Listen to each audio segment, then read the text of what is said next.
Señor, ¿a quién iremos si tú eres nuestra vida?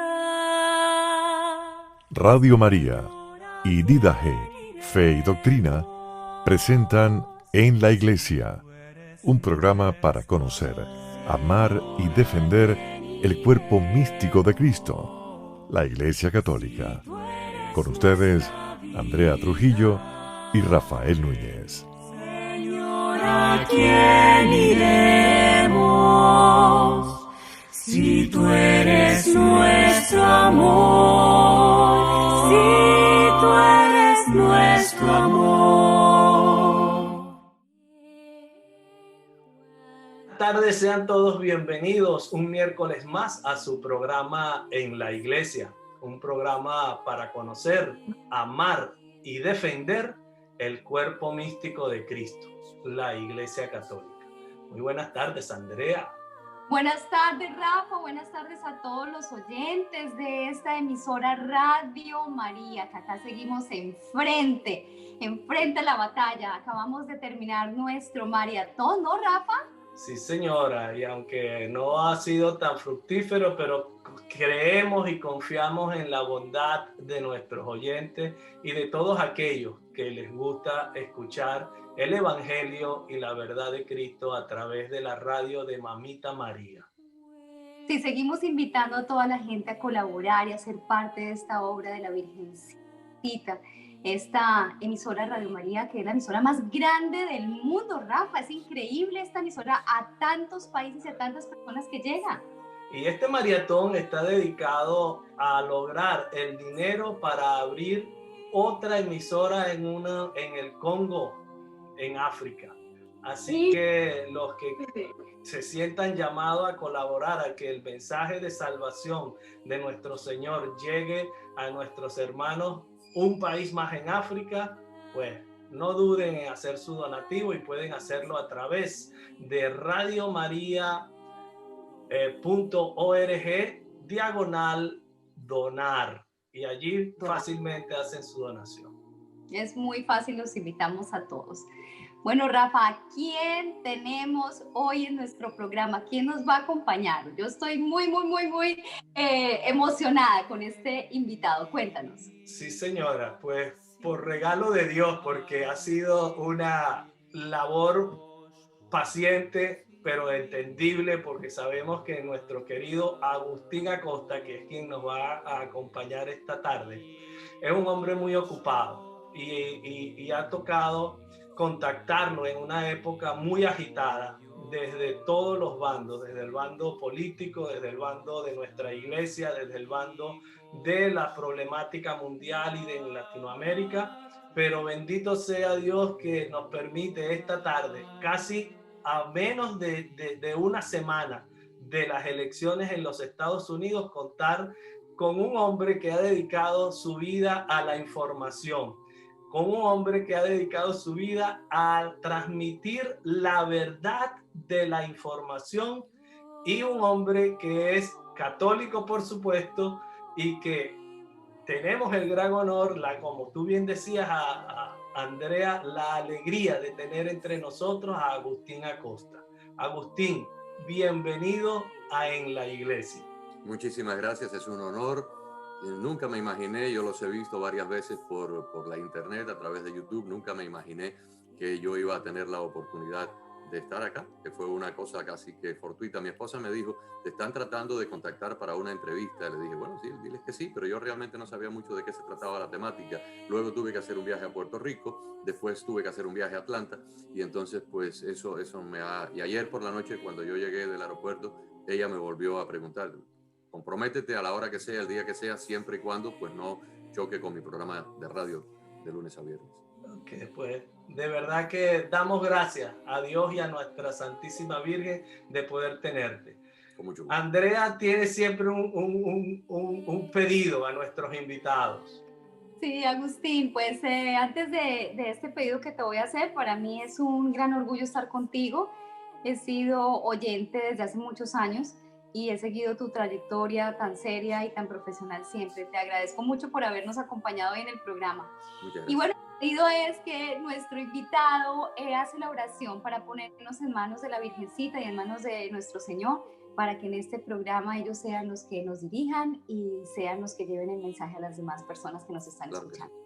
Pues nos ponemos en este momento en el nombre del Padre y del Hijo y del Espíritu Santo, en la presencia de Dios, y le pedimos a nuestra Santísima Madre María, a San Miguel Arcángel, a los santos y a los ángeles que intercedan para que el Espíritu Santo sea el que derrame su gracia y nos dé en este momento la sabiduría, el discernimiento para poder expresar las ideas que vamos a comunicar en este programa, y que sobre todo lo que se diga aquí sea para el bien de nuestra iglesia y para el triunfo del plan salvífico de nuestro Señor Jesucristo.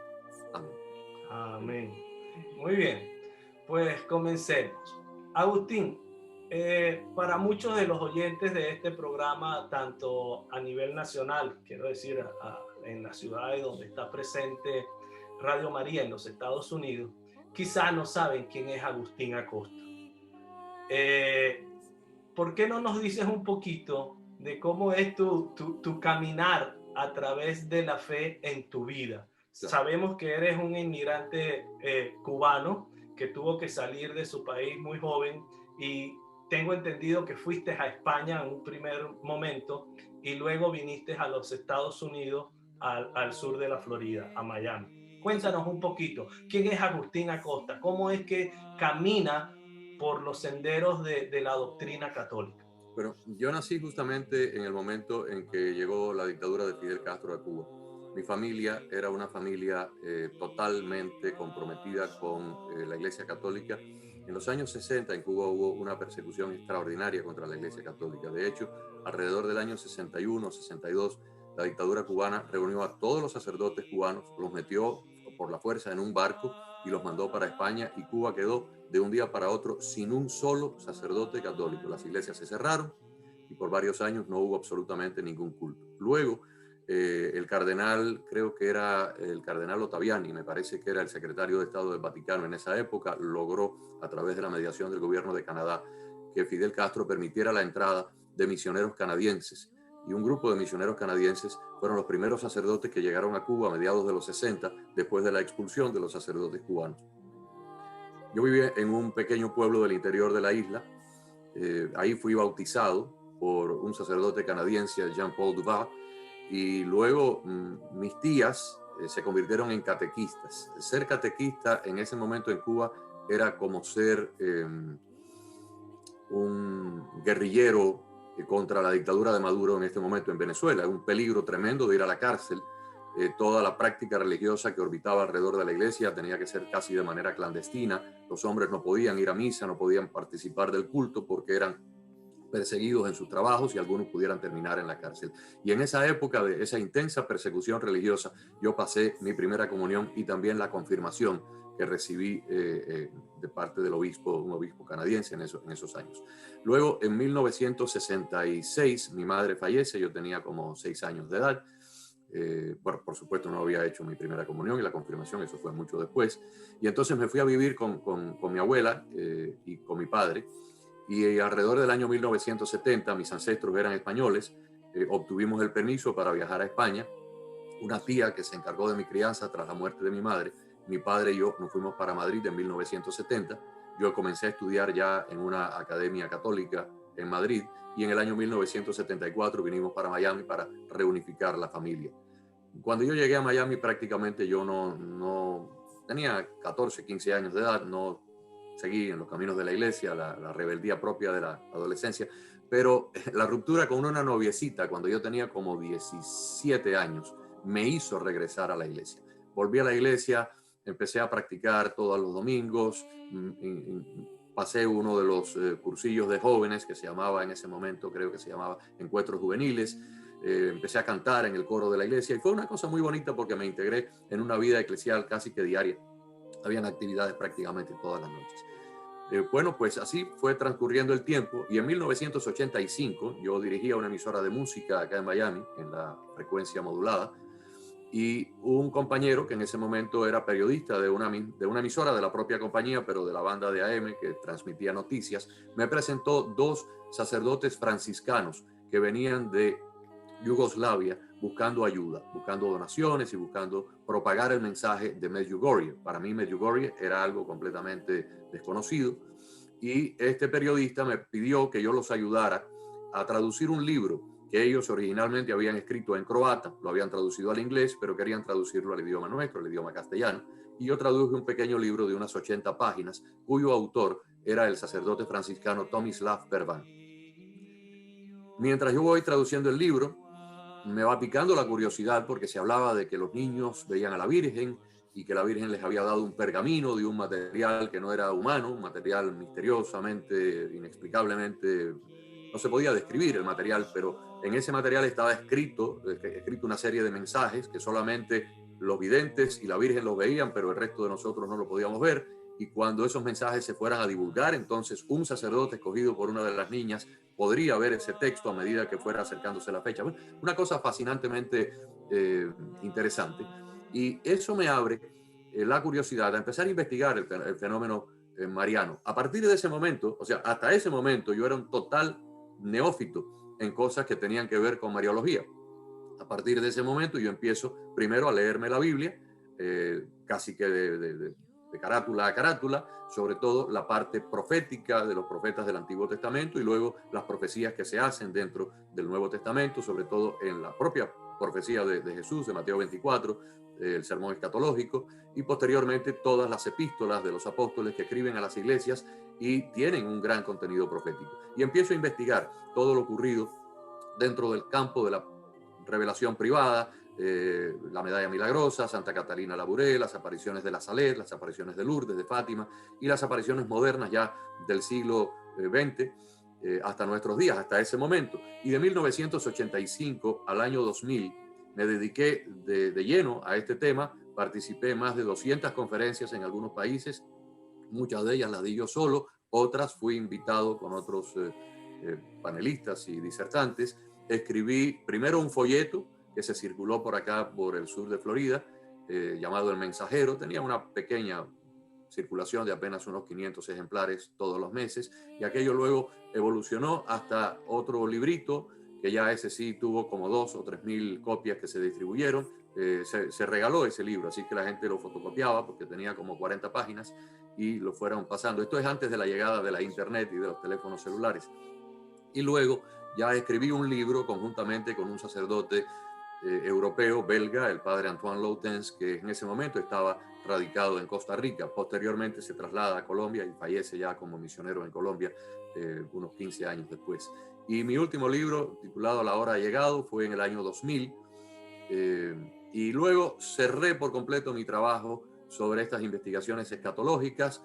No hice absolutamente nada más, no hablé en público, no volví a tocar el tema. Pudiéramos decir que hasta tuve un alejamiento de este tema profético por algunos años y luego lo volví a retomar. Pero nunca tuve duda en ese tiempo de alejamiento, que fue por unos 5 o 6 años, nunca tuve duda, ni tengo duda en este momento, ni he tenido duda de que estamos viviendo la época más privilegiada que han vivido los cristianos desde el día en que Jesucristo se reunió con los apóstoles en la última cena. ¿Y por qué digo esto? Porque los grandes santos de la iglesia, todos los santos, Santo Tomás de Aquino, San Francisco de Asís, San Francisco de Paula, Santa Teresa de Ávila, todos los santos, todos los papas y los cristianos que han vivido desde el día en que Cristo resucitó hasta nuestra época, murieron siempre esperando la segunda venida, esperando el reino eucarístico, esperando el triunfo prometido en el capítulo del Génesis, cuando se habla de que al final una mujer aplastará la cabeza de la serpiente, hasta todas las profecías de la Biblia y todas las profecías privadas que hablan de que vendrá un momento en que después de una enorme purificación del cuerpo místico de Cristo, que somos nosotros, la Iglesia Universal, vendrá el reino eucarístico. Habrá una transformación extraordinaria de todo el orden natural, incluyendo la naturaleza vegetal, los animales y, por supuesto, los seres humanos. Y a partir de ese momento viviremos en lo que pudiera ser lo más parecido al paraíso terrenal antes de la rebelión angélica y de la descomposición producto de la entrada del pecado en la creación. Nos toca a nosotros, esta es nuestra generación, y ojalá que podamos probar en este programa con datos que es la nuestra, la que le toca vivir esa época tan especial, una época muy dolorosa de grandes conflictos, porque es el momento culmen de la gran purificación. Recuerden lo que Cristo dijo en un momento dado: el discípulo no es mejor que el maestro siendo él.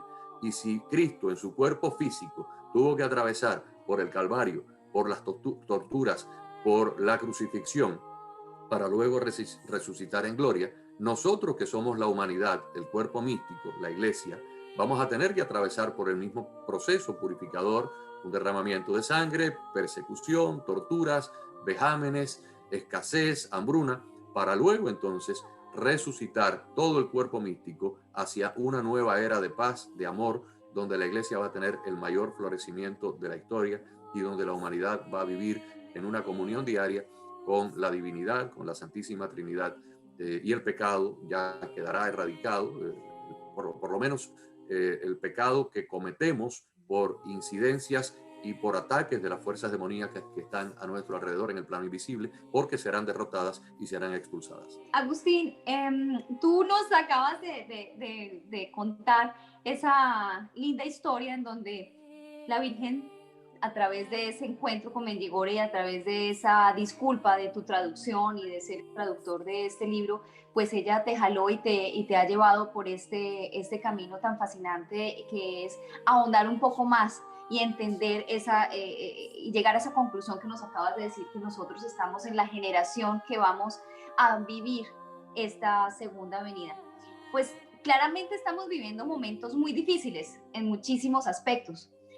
No vayamos a lo macro sino a lo micro, las familias, la descomposición de las familias, esa desmoralización de la juventud, tantas cosas que vemos en la intimidad de los hogares o de la vida de las personas, porque pues la formación de hogares cada vez está más escasa y más en decadencia.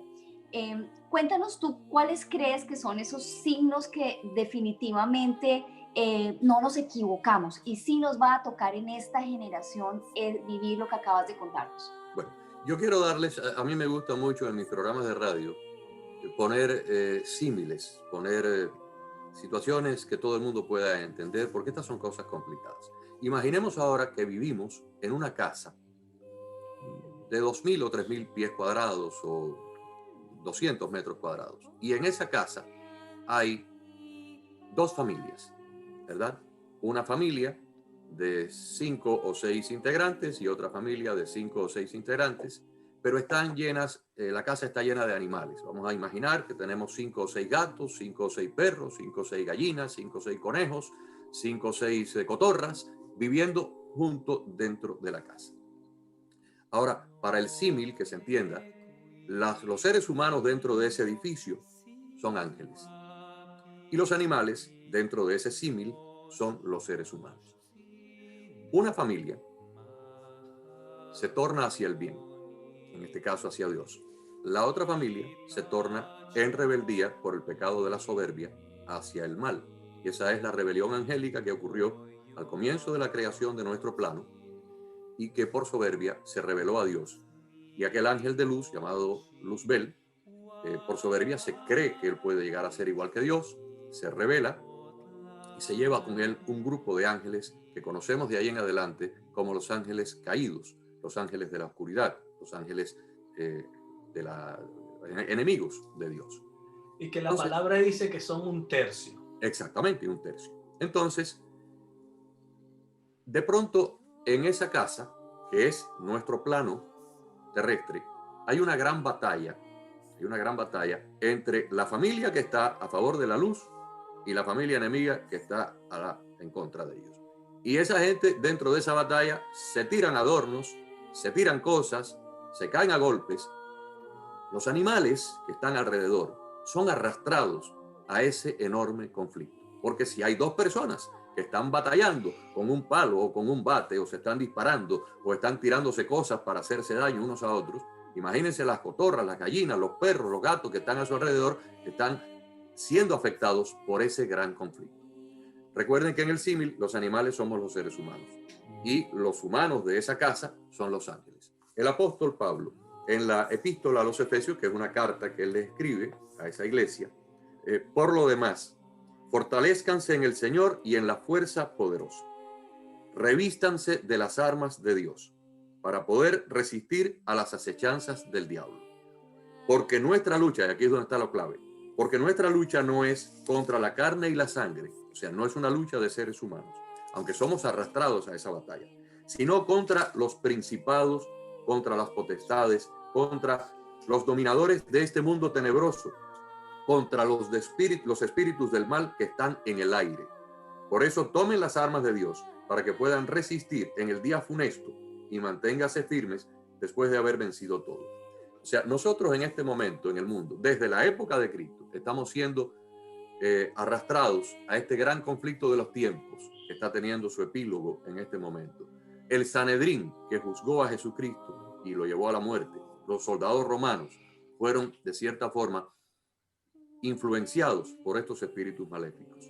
Toda la persecución que ha habido a lo largo de estos 2000 años contra santos, contra monjas, contra sacerdotes, los miles de sacerdotes y monjas que fueron asesinados por los comunistas durante la Guerra Civil Española, las iglesias que se han cerrado en Cuba, en Nicaragua, la iglesia perseguida de Venezuela, es precisamente por insidia de estos ángeles caídos bajo el dominio de Satanás. Entonces, en este momento, nosotros estamos viviendo, desde la Revolución Francesa para acá, estamos viviendo un tiempo increciendo que va a tener en este momento su culminación.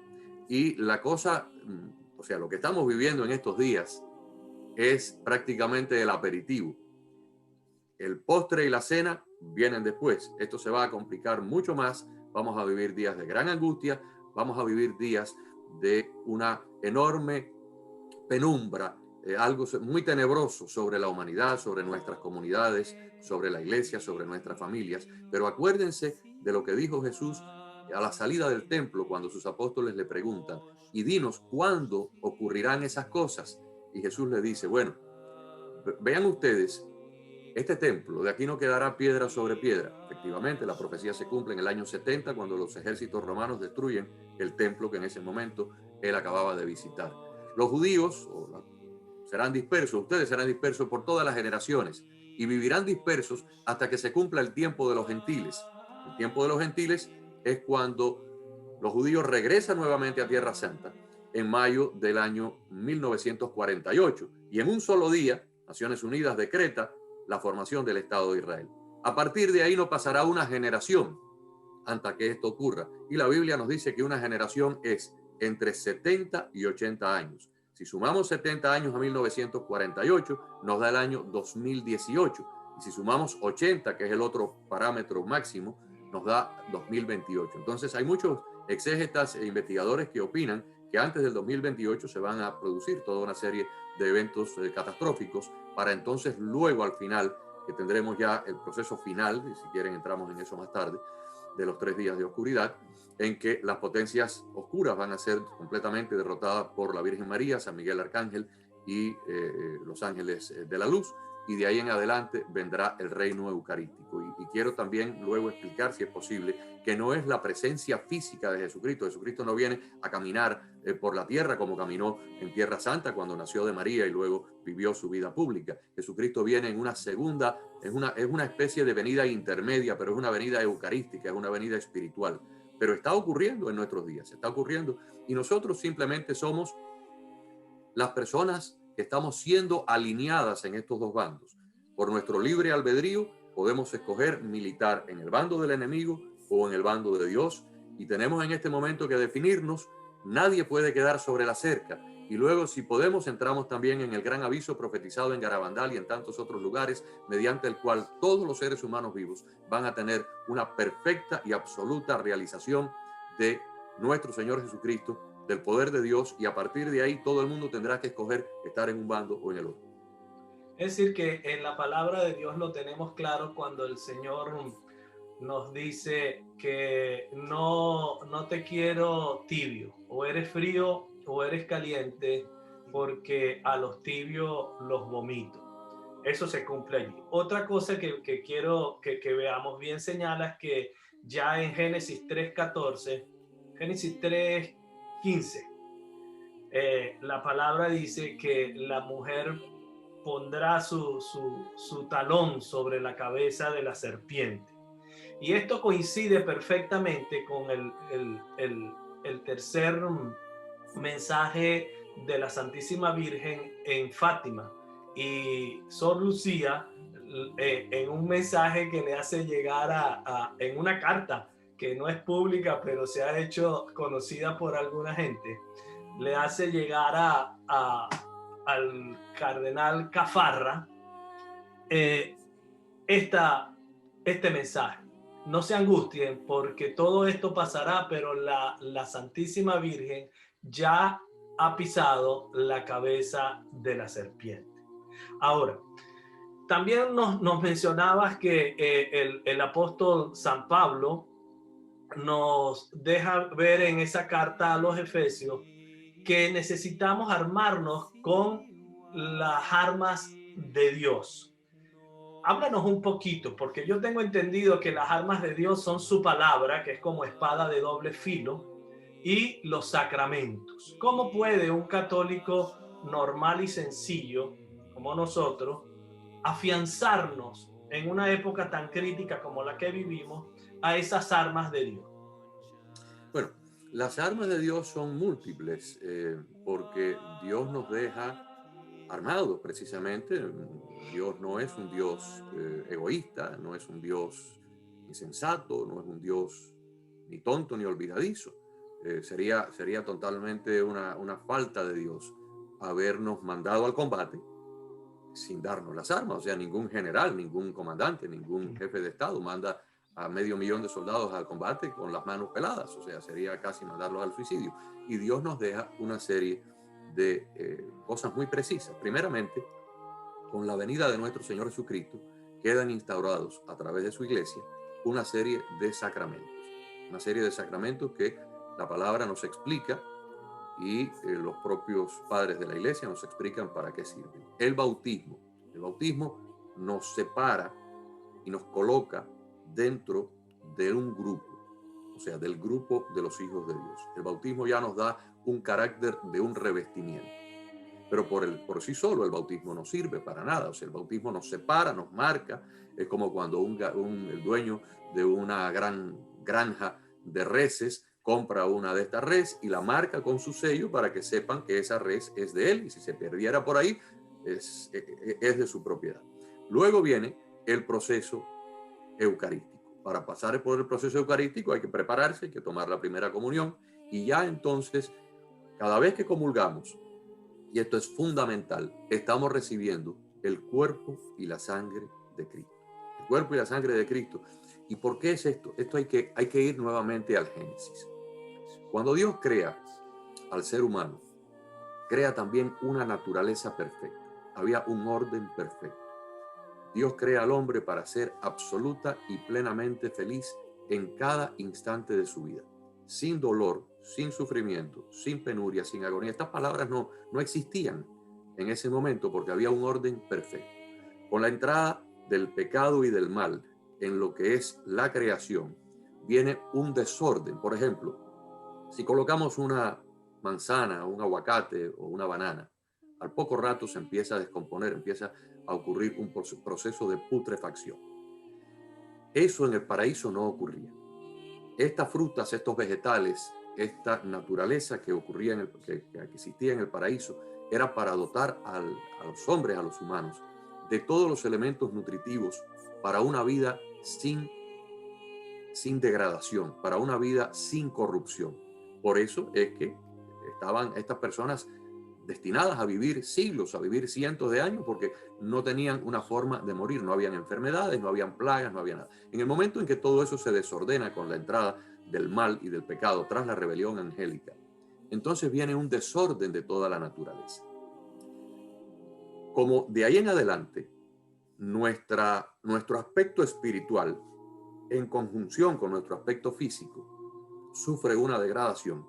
Cristo se queda entre nosotros en la forma eucarística cuando le dice a los apóstoles: hagan esto en memoria mía. Cada vez que ustedes consagren este pan y consagren este vino, no serán sustancias puramente orgánicas, no será un jugo sacado de la uva, no será un pedacito de pan sacado del trigo, sino será mi cuerpo y mi sangre. ¿Y para qué hace Cristo ese milagro? Y lo deja en perpetuidad para todos nosotros, para podernos dotar a través de esa Eucaristía de algo transformador interno que pueda combatirnos o que pueda ayudarnos a combatir la presencia del mal en la humanidad. Luego están los otros sacramentos, pero principalmente la confirmación también tiene un valor extraordinario, no hay tiempo ahora para entrar en ella. Pero luego están los sacramentales. Los sacramentales serían estos productos que los agricultores utilizan para alejar plagas, o que las señoras o los dueños de casa utilizan para alejar cucarachas, ratones, hormigas y todo tipo de insectos que pueden poner en peligro la salud de un hogar.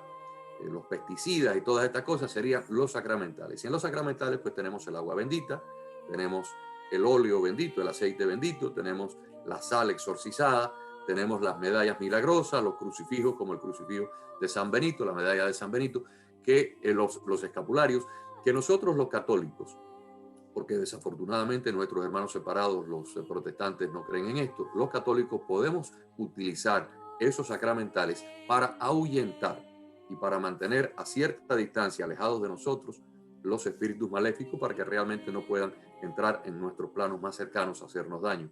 Pero sobre todo, la oración. ¿Y qué es la oración? Bueno, me gustan los símiles, se los dije hace un minuto. Imaginemos que llegamos a un edificio muy grande, pero muy, muy grande, un edificio que tiene 60 pisos de alto y 200 habitaciones en cada piso. Y usted entra con una sed extraordinaria, tiene unas ganas enormes de beber agua. Y entra a una habitación y no hay agua, y entra a la otra y no hay agua, y sube a un piso y baja al otro y no encuentra el agua. ¿Dónde está el agua? Pues el agua está en lo que nosotros llamamos una fuente, un bebedero, uno de estos aparatitos como los que hay en los aeropuertos, podemos apretar un botoncito y beber agua. Hasta que no encontremos eso, no vamos a saciar la sed. Bien, la gracia que está en el plano donde habita Dios, donde habitan los ángeles, es el agua. Pero si no encontramos el bebedero de cómo apretar el botoncito para que fluya a nosotros, no hacemos absolutamente nada. Y la oración es la llave para que se abra una puerta y esa gracia pueda fluir hacia nosotros. O sea, si usted no ora, la gracia de Dios no llega. Está ahí, disponible, pero hay que abrirle el conducto comunicador para traerla a nuestro plano. En el momento en que entramos a ese cerrojo con la oración y la abrimos, la gracia se abre y llega a nosotros. Y la oración, por supuesto, tiene varias facetas. Puede ser una oración repetitiva, monótona, donde usted está recitando algo como si fuera una poesía aprendida, pero su mente está en el shopping center o en limpiar la piscina. Entonces lo que se va a abrir de conducto es una cosita así pequeñita y por ahí va a fluir algo, pero muy poco.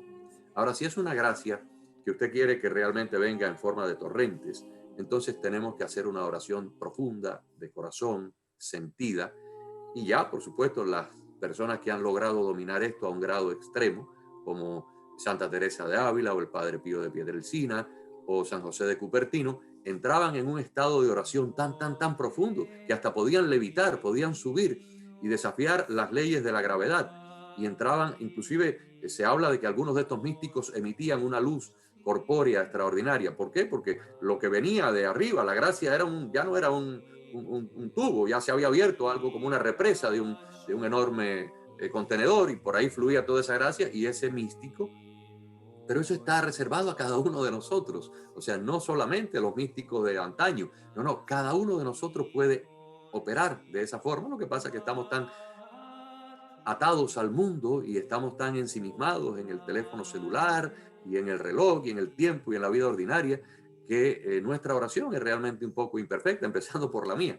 Y entonces los torrentes de gracia son muy pequeños, pero si pudiéramos realmente, si entendiéramos la importancia de la oración, se abre. O sea, con la oración podemos transformar absolutamente todo. La Virgen nos dice en las apariciones, la Virgen le dice al Padre Gobi, al Padre Michelini, a los grandes místicos contemporáneos, que con la oración podemos cambiar las leyes naturales, detener guerras, detener enfermedades, hacer prácticamente los mismos milagros que los apóstoles hacían cuando Cristo le dijo: id y en mi nombre resucitar personas muertas, sanar enfermos, expulsar demonios. Eso se ha perdido en la iglesia. Agustín, nos encontramos a veces con personas en estos tiempos en los que toman quizás una posición un poco, digamos, de ataque. Es decir, por supuesto, este es un tema que no mucha gente comprende. Este es un tema pues que hay que tener cierto caminar en el Señor para poderlo comprender, asimilar y aceptar en fe.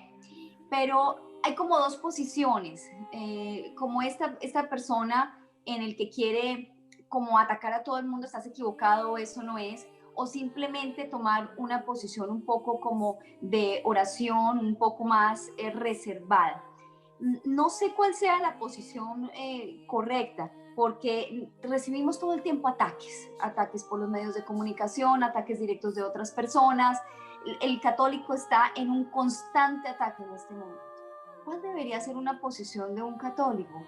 Un poco a la defensiva, un poco tratando de comunicar eso que yo sé, que quizás quisiera compartir con otros para que lo entiendan, o una posición un poco más pasiva. El problema que tenemos nosotros es que somos católicos, pero realmente no investigamos, no leemos. Los hermanos separados nos llevan una gran ventaja en conocimiento bíblico. Leen la Biblia, la han profundizado, la han estudiado. Los evangélicos, los ministros evangélicos se han dedicado toda su vida desde el púlpito a explicar las Sagradas Escrituras. Desafortunadamente, los sacerdotes católicos en su gran mayoría no lo hacen. Yo llevo muchos años acá en Miami, casi 50 años, y el 95% de las homilías tienen que ver con un montón de otras cosas, pero no se escudriñan las Sagradas Escrituras, no se profundizan.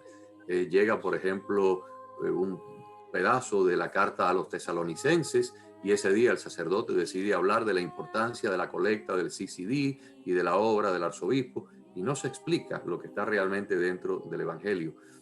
Cuando vienen estos pasajes del Apocalipsis o de algunos de los profetas del Antiguo Testamento que nos hablan precisamente de esta época que estamos viviendo, es como si hubiera un rechazo a tratar estos temas y se buscan temas mundanos y se buscan temas que no tienen nada que ver. Se habla del festival de la iglesia que va a tener lugar el fin de semana y la importancia de vender los tickets para luego la tómbola y la recaudación, pero no se tocan los temas profundos y salvo contadas excepciones, la gran mayoría de nuestra clase clerical no se ha dado a la tarea de educar y de enseñar y de aleccionar al público.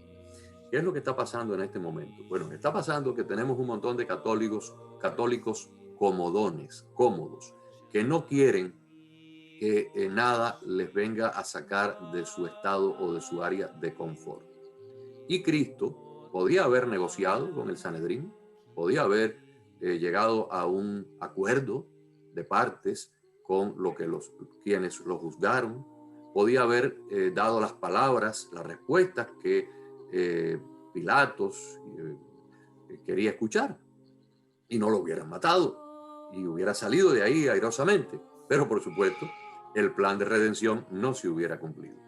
Entonces, hoy en día tenemos un montón de gente, yo diría que la gran mayoría de los católicos quieren seguir yendo a misa, quieren seguir haciendo su vida, teniendo sus negocios, mandando a sus hijos a la escuela, yéndose de vacaciones los fines de semana, y que no lo saquen de ahí. Pero la palabra nos dice, durante todos los elementos proféticos del Antiguo Testamento, las propias amonestaciones y enseñanzas de nuestro Señor Jesucristo durante su vida pública, y lo que dijeron luego los apóstoles tras la resurrección y ascensión de Cristo en esa vida apostólica de la primera iglesia, quedó patente que es una iglesia perseguida. Recordemos cómo vivían los cristianos en Roma, se tenían que esconder en las catacumbas. Recordemos que Saulo de Tarso, antes de tener esa visión y esa aparición de Jesús que lo transforma y lo convierte en el mayor propagador del cristianismo de toda la historia, era un perseguidor y un asesino de cristianos. Recordemos que la muerte del primer mártir, Esteban, a pedradas, fue precisamente por los anticristianos, que eran la iglesia judía de esa época. Entonces, de nuevo, lo que dijimos al comienzo del programa, el discípulo no puede ser mejor que el maestro. Si el maestro sufrió, fue rechazado, fue perseguido, fue criticado, fue vejado en todo tipo de formas y luego fue torturado, crucificado, nosotros no podemos esperar lo contrario. No podemos esperar que los medios de comunicación no nos critiquen. Preocupémonos el día que no nos critiquen, porque el día que no nos critiquen, entonces nuestro catolicismo se ha convertido en un catolicismo acomodado y de pacotilla.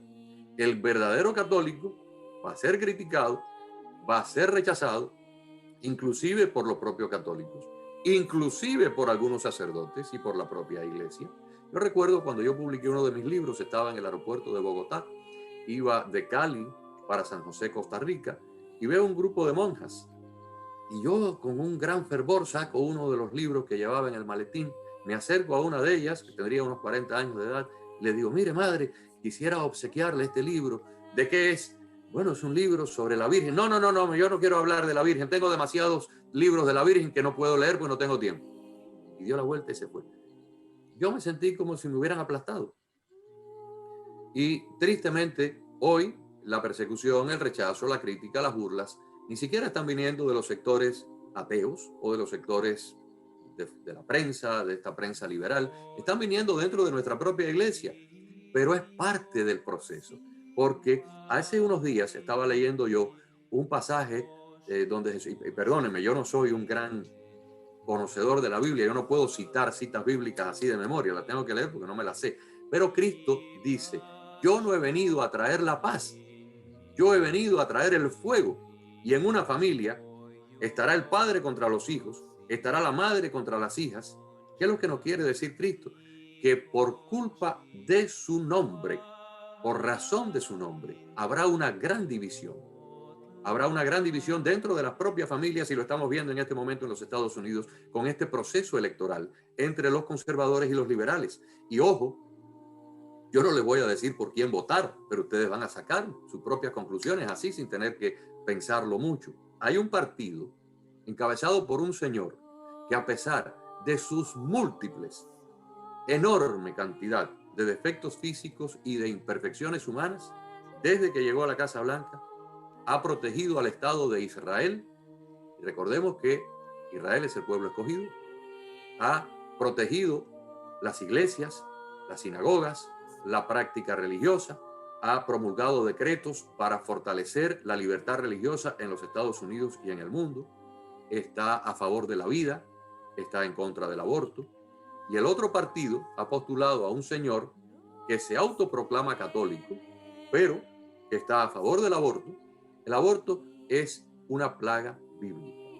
El aborto en los Estados Unidos ha producido 60 millones de asesinatos de bebés desde que fue autorizado por la Corte Suprema en 1973. No hay ningún crimen bajo el sol más espantoso que el aborto, porque es el de un ser humano indefenso, que no se puede defender. Si mañana alguien viniera a matarme a mí o un animal viniera a devorarme, yo tengo un par de piernas para correr y puedo coger un palo, un arma para defenderme y en defensa propia tratar de salvar la vida.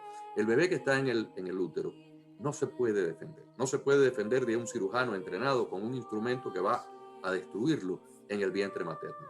Es un crimen espantoso, es un crimen de proporciones bíblicas. 60 millones de asesinatos hace palidecer el holocausto de Hitler.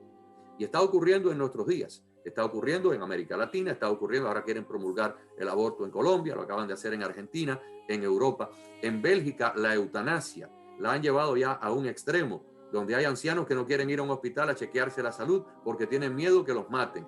Y la eutanasia en Bélgica la aprobaron para alguien que la quería voluntariamente pedir. Ya la han llevado a un extremo, donde si entre el médico y la familia consideran de que el anciano estorba, lo matan sin que el anciano esté de acuerdo con ello. Entonces, estos crímenes que atentan contra la vida, ¿y qué dijo Jesucristo que Él era? El camino, la verdad y la vida. Y la vida, el camino entre los seres humanos y la divinidad, el camino entre la salvación eterna, el vivir en ese estado paradisíaco después de nuestra muerte y resurrección en el otro sitio. La verdad, porque la verdad nos hace libres. O sea, vivimos en este momento en un mundo donde el 10% de las noticias son verdades y las otras 90% o son mentiras o son medias verdades, que es la forma en que el enemigo nos ha hablado siempre, con medias verdades. Y la vida, hay que proteger la vida en todo en toda su manifestación. Y el tema del aborto es el tema por el cual ningún católico comprometido puede votar por el Partido Demócrata. Podemos debatir si la frontera debe tener un muro o no, de qué tamaño es el muro, si no hay muro. Podemos debatir si el seguro de salud debe ser gratis o pagado, si la educación debe ser gratis o pagada. Esas son cosas del César. Pero las cosas de Dios son de Dios. El César se ocupa del seguro de salud, de establecer el límite de velocidad en una carretera, de si un pozo de petróleo se puede poner frente a una playa o no. Esas son cosas del gobierno civil, del César. Las cosas de Dios son de Dios y están muy claras y muy definidas en la Biblia. Y el aborto es el asesinato de las criaturas que Dios trae al mundo. Entonces, hay un partido que promueve el aborto y hay otro partido que está promoviendo la protección de la vida. Así que ahí está muy clara la definición. Agustín, qué bueno que tú tocas y te adelantas un poco en ese tema, porque para muchos, inclusive dentro de la iglesia, quieren separar ese argumento que la izquierda y que quienes están luchando contra la iglesia de Jesucristo a partir de la Revolución Francesa, quieren hacer una separación o han hecho una separación entre iglesia y Estado. Pero las cosas, como bien tú señalas, de Dios, son las cosas de Dios.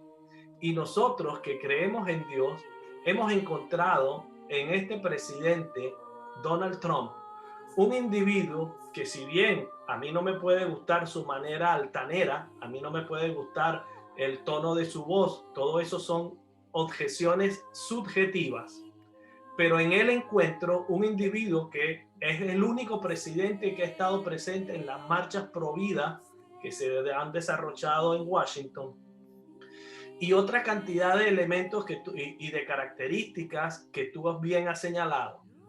Ahora, ¿cómo responderle a estos hermanos nuestros dentro de la iglesia que dicen, mira, es que yo no me meto en política, la iglesia no se tiene que meter en política? Yo le quiero recordar a estos hermanos que en el catecismo de nuestra iglesia, a partir del numeral 1877 o 1877, se pueden dar una buena ilustración de todo aquello que refiere a lo que es la vida en comunidad, la vida en sociedad y los valores que debe un católico defender. Y ahí van a encontrar. ¿Qué nos dices como respuesta a estos individuos que quieren separar la iglesia del Estado? Si la iglesia viviera, o sea, cuando hablamos de iglesia, hablamos de un templo, un sacerdote, 2 o 3 diáconos y una feligresía de 1,000 o 2,000 personas, viviera en una montaña y fuera completamente autosuficiente por sí sola para alimentarse y para educar sus hijos, tal vez esa iglesia no tendría que preocuparse de lo que a 500 kilómetros de distancia, en otra parte, un grupo de gente que han organizado un gobierno civil haga. Pero hoy la iglesia y el gobierno civil están entrelazados. O sea, yo vivo en un barrio donde hay un departamento, hay un alcalde, hay una serie de autoridades civiles que son los que determinan un montón de cosas. Vivo en un estado donde hay un gobernador con una legislatura. Vivo en un país donde hay una presidencia con un congreso dividido. Y todas esas personas aprueban leyes, dictan leyes que gobiernan mi vida. Y como decía anteriormente, mientras esas regulaciones civiles o legales tengan que ver con la velocidad en una carretera, si podemos construir un family room en nuestra casa sin pedir un permiso o tenemos que sacar un permiso, si tenemos que renovar la placa del carro tal día o pagar tanto de seguro, esas son cosas que competen a la autoridad civil. En el momento en que la autoridad civil se inmiscuye en las prácticas de mi libertad religiosa, de cómo yo puedo educar a mis hijos, de a qué templo yo voy, si está abierto, si no está abierto, si se cierra por la pandemia, si puedo comulgar, si no puedo comulgar, si la capilla de adoración del Santísimo está abierta o está cerrada por orden del gobierno, porque no se puede entonces por el distanciamiento social. Ya entramos en una serie de atentados de mi vida espiritual. Y ahí sí tenemos nosotros toda potestad y todo derecho de intervenir. Y el tema del aborto, el tema de la eutanasia, el tema de la clonación de embriones con fines terapéuticos, el tema de la manipulación genética de tejido fetal para desarrollar una vacuna o para desarrollar un medicamento, son ámbitos absolutamente ligados a Dios y absolutamente ligados a nuestra fe. Y por lo tanto, nosotros tenemos que determinar si hay dos candidatos y hay uno que está a favor de proteger mi libertad de religión y el otro está en contra. Si hay uno que está a favor de mantener el templo abierto y otro está en contra porque dice que mantenerlo abierto es un peligro para la pandemia. Si este está a favor del aborto y de la eutanasia y este está a favor de la vida, ¿cómo no voy yo como iglesia a tomar partido, a votar, a alertar a mi familia, a mis amigos de la realidad que estamos viviendo y de tratar de, a la luz del evangelio, hacer un trabajo proselitista de enseñar a los menos informados cuáles son las diferencias entre las dos cosas? Les voy a mostrar 3 libros que afortunadamente ustedes pueden acceder en este momento. A principios de la década del 70, un sacerdote italiano llamado Ottavio Michelini, se escribe Michelini con CH pero se pronuncia Michelini, comenzó a recibir apariciones y mensajes de nuestro Señor Jesucristo. Estos libros no se vendieron. Estos libros se imprimieron y se distribuyeron solamente entre sacerdotes. Afortunadamente, en los años 80, un sacerdote amigo me los consiguió en México. Son 3 volúmenes, pero realmente son 6 libros. En el volumen 1 hay 2 libros, en el volumen 2 hay 2 libros y en el volumen 3 hay 2 libros. Alguien ha tenido la hermosísima y brillante idea de digitalizar estos miles de páginas, porque son miles de páginas de estos mensajes y están en la internet. El primero se titula Tú sabes que yo te amo. Después el otro tomo, Líbranos del maligno. Y el tercero, La medida está colmada. Aquí está explicado todo el evangelio. Y sobre todo está explicado a sacerdotes, porque esto no tuvo el propósito de ser distribuido. Esto no son enseñanzas para la feligresía, para nosotros, para los sacerdotes.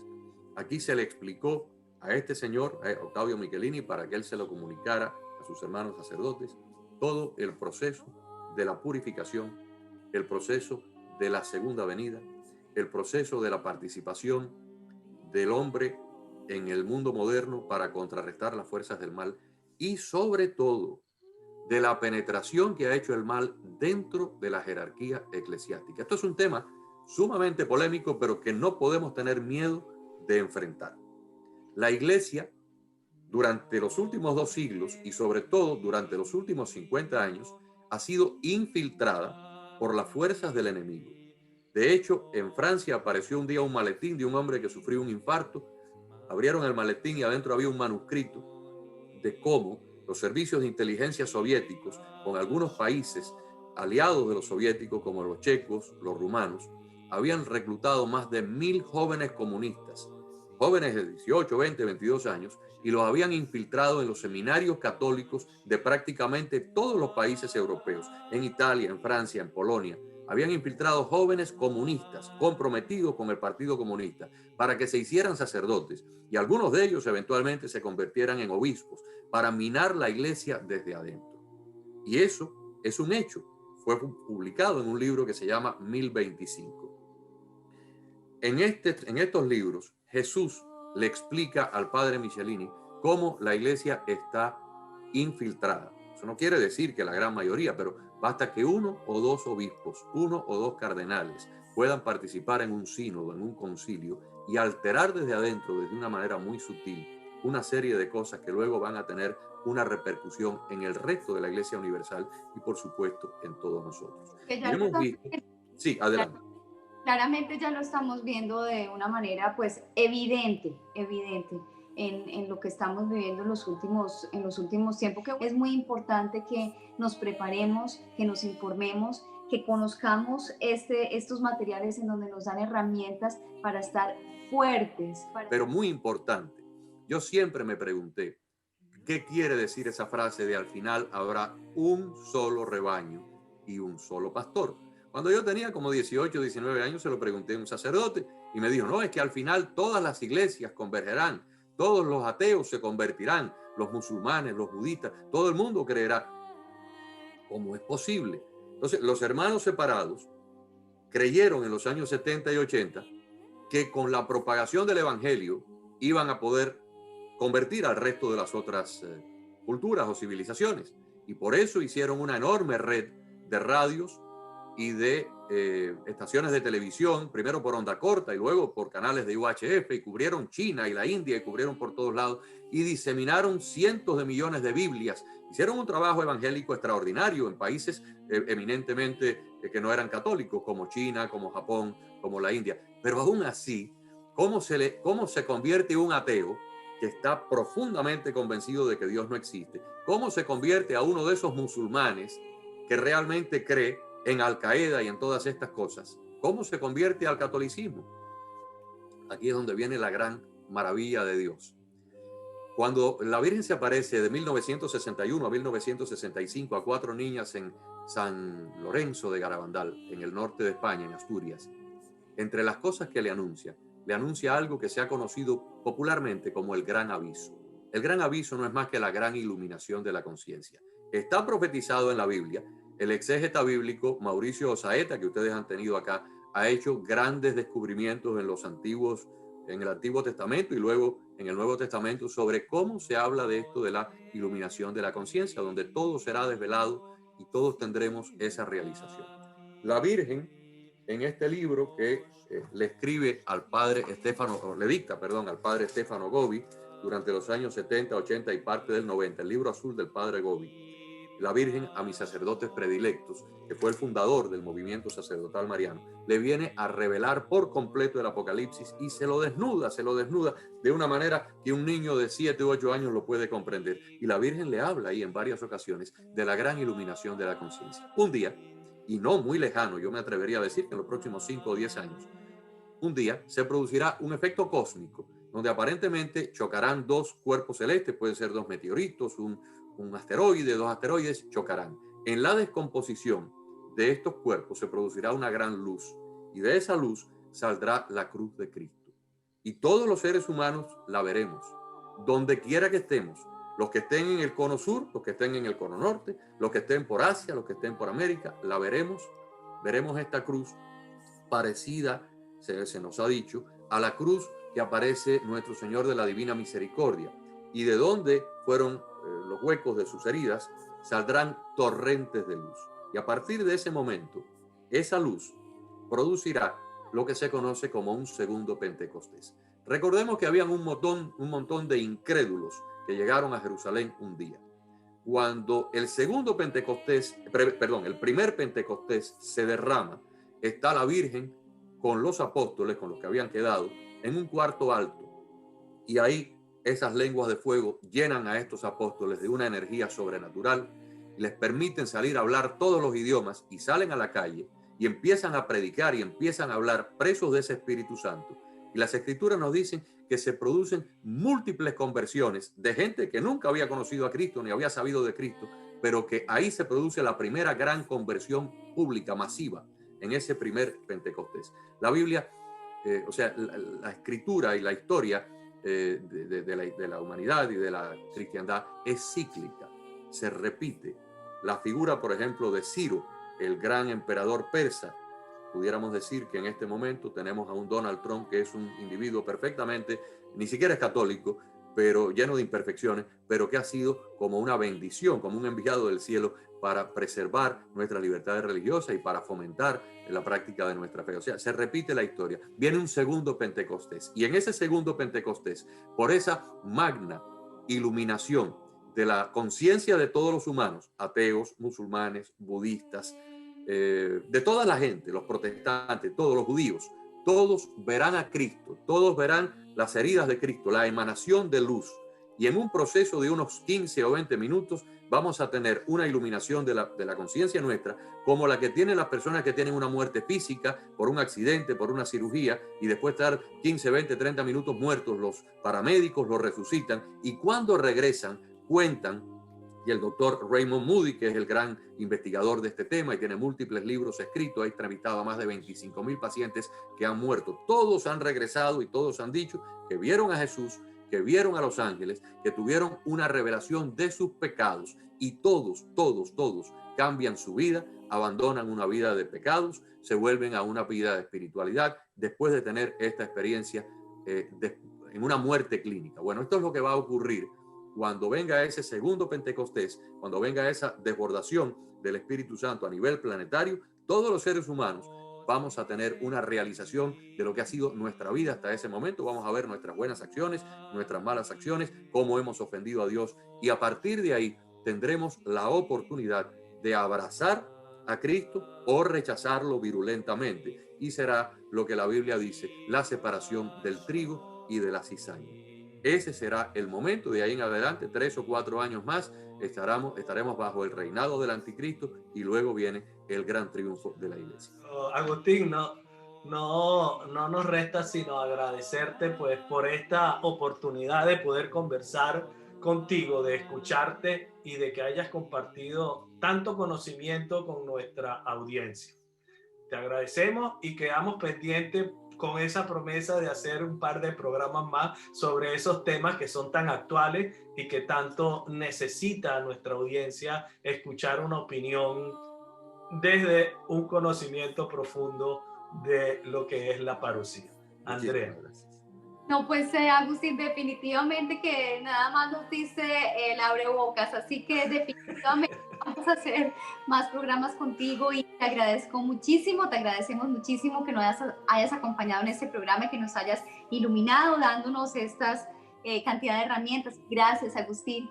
Nos vemos entonces en el próximo programa. Gracias, muchas bendiciones, que Dios siempre los acompañe, y a todos los televidentes recuerden, la llave para abrir ese pequeño conducto que puede ser más ancho, hasta ser del tamaño de un acueducto, es la oración. Tenemos que orar mucho, y sobre todo aquellos que nos están viendo en este programa antes del 3 de noviembre, orar por las elecciones, orar porque no haya derramamiento de sangre, que no haya violencia, que el pueblo americano acate cualquiera que sea el resultado y que sea la voluntad de Dios, y pedirle a nuestro Señor, al Padre Celestial, a nuestro Señor Jesucristo y al Espíritu Santo, que derramen todas las gracias posibles sobre esta gran nación, para que no se equivoque a la hora de escoger un mandatario, y para que podamos tener siempre un gobierno que sea en pos de la palabra divina. Muy bien, esto ha sido En la Iglesia, un programa para conocer, amar y defender el cuerpo místico de Cristo justo antes de las elecciones en los Estados Unidos. Que el Señor les bendiga. Acá nos vemos el próximo miércoles a las 5 de la tarde. Señor, ¿a quién iremos si tú eres nuestra vida? Radio María y Dida G, Fe y Doctrina presentaron En la Iglesia, un programa para conocer, amar y defender el cuerpo místico de Cristo, la Iglesia Católica, conducido por Andrea Trujillo y Rafael Núñez. Señor, ¿a quién iremos si tú eres nuestro